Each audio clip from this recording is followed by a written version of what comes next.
Hello and welcome to my channel. I am Puddles and we have another encounter building episode. This is going to be part 23. I've talked about how to challenge your players, challenging your tanks, your healers, your spellcasters, your damage dealers, but I forgot about our control players.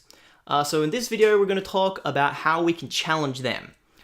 So when I'm talking about control players, I'm talking about your monks who are stunning strike to permalock a creature in the stun condition. You've got your wizards who are like casting like hold person, charm effects, dominate beasts, dominate monsters. You've got your druids entangling, basically locking down creatures so that they can't fight.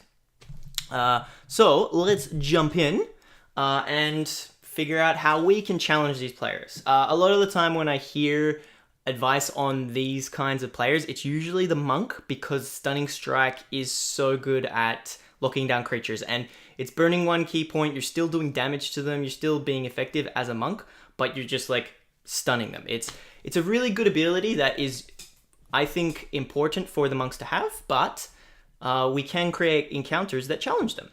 And this is how we do that. First, let's burn through the resources, guys. I say it every single time we do one of these videos, but burn through resources. Don't let your players rest. Simple, really. How you do that may vary. You might just give them a time limit. They have to get this thing done. They don't have time to rest. You can have creatures attack them as they're trying to rest. You can have layered encounters, which is my next point here. You could have like 3 encounters, one after the other, where the players don't get a chance to like run away or escape or rest. So you could have a big group of minions, a lieutenant, and a big bad guy who you want the big bad guy's fight to be epic and exciting. So you use the first 2 fights to burn through their resources. So they go through the little minions, then they fight the lieutenant, who's also kind of scary. So they want to, maybe stun him and use a few of their abilities, dealing with him. And then by the time that they get to the big bad guy, they've still got some of their resources, but they are definitely have to be a bit more strategic with how they use them. So that's like an obvious thing that I think a lot of people miss with these kind of combats is if your players have the use of all their abilities in every single fight, they're always going to seem overpowered. So just burn through them. Just burn through them in any way that you can. Dealing with the actual abilities themselves, you can have creatures that have immunities. You can like have a Rakshasa who is immune to spells below 5th level. So when your bard casts Tasha's Hideous Laughter on him at level 1, it has no effect. You can have Helmed Horrors or Revenants who are immune to the stunned condition. So when your monk goes to stun them with the Stunning Strike, it doesn't do anything. They are immune. There are creatures who are immune to being charmed. There are creatures who are immune to being prone. Things like that. You can use the immunities, look through the monster manual, and create the encounters so that these creatures can't be stopped by these things that your players usually do. And if there are a lack of stun immunities in the book, so you could also just say that in your campaign, constructs cannot be stunned. You cannot stun a elemental, or you can't stun undead.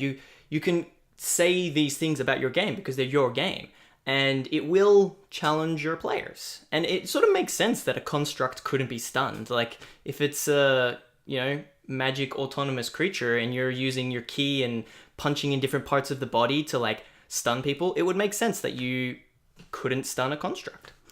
And you can do the same with other conditions as well, as long as it's consistent and your players understand. You can also, in terms of mitigating how basically giving your creatures boosts to have it so that they are more likely to succeed. So there are creatures with magic resistance who have an advantage on saving throws. So when your wizard casts Dominate Monster on a creature, if it has advantage, it's more likely that it will save. You can also empower saving throws. You can just give creatures proficiencies in certain saving throws. So if you're really struggling with the monk's Stunning Strike, I know I keep focusing on that because that's the problem, one that I think most DMs have problems with. You can just give creatures proficiency in Constitution saving throw. So they have either a +2, a 3, or 4, depending on what level they are, and it's just more likely that they'll save from it. And it doesn't really make the creature that much more stronger, it just makes it less likely that they will go under the stunned effect. And if those things aren't really working, you could always give your creatures legendary resistances. So a lot of the higher level creatures have three legendary resistances that they use to just automatically save against a saving throw. And once it's done, it's gone for that fight. You can give your lower level creatures legendary resistances. If your big bad evil guy at level 5 is like a big orc, give him 1 legendary resistance so he can choose to automatically save against something, so that your combat is more exciting, it's more fun. It's not just your players going in, stunning him, and then just killing him in 2 rounds. He actually gets to do things. Having creatures do things in your combat is pretty important to like having a dynamic, interesting fight. If you have one creature and it gets stunned and it's dead, it's over. It's not fun for your players. It's really not fun for you. So you use these things to make sure that your creatures get these abilities and these attacks off before they die. Another way you can do that is with initiative. Give your creatures high initiative. You could give them like the alert feat so that they get +5 to their initiative, or you could give them proficiency in initiative rolls. You can give them jack of all trades, so they're just a little bit better at all of their abilities checks, which dexterity ones are included, which is your initiative.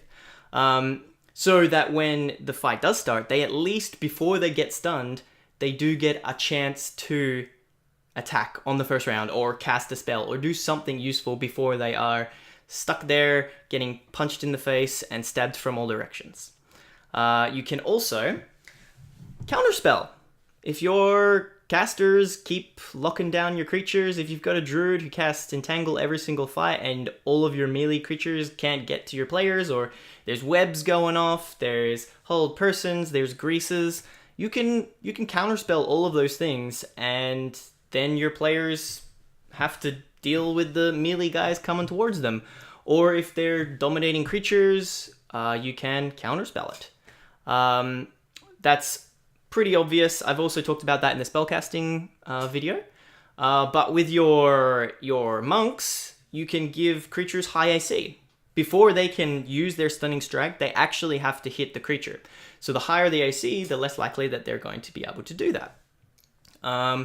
And you can use things like parry, which gives you proficiency boost on your AC as a reaction, or the shield spell to do that if you want. But basically, just make it harder for them to hit the creatures so that they don't actually get to do their stun. And the last thing I'm going to say, I'm going to put a huge disclaimer here. I don't like doing this. I like to let the dice dictate what happens. Sometimes when I'm in combat and a creature is just going down too fast, maybe I'll give it more hit points. Or I will like bring in some reinforcements. I try not to fudge the dice. But this is totally something that you can do as a DM. If you have a creature and you think it will make your combat more fun, which is the reason we play the game, is for fun. If you think it will make your combat more fun, you can just say that a creature saved its saving throw if it didn't. Now, I say use this sparingly. Definitely don't do this all the time, because what's the point of rolling the dice at all if you are?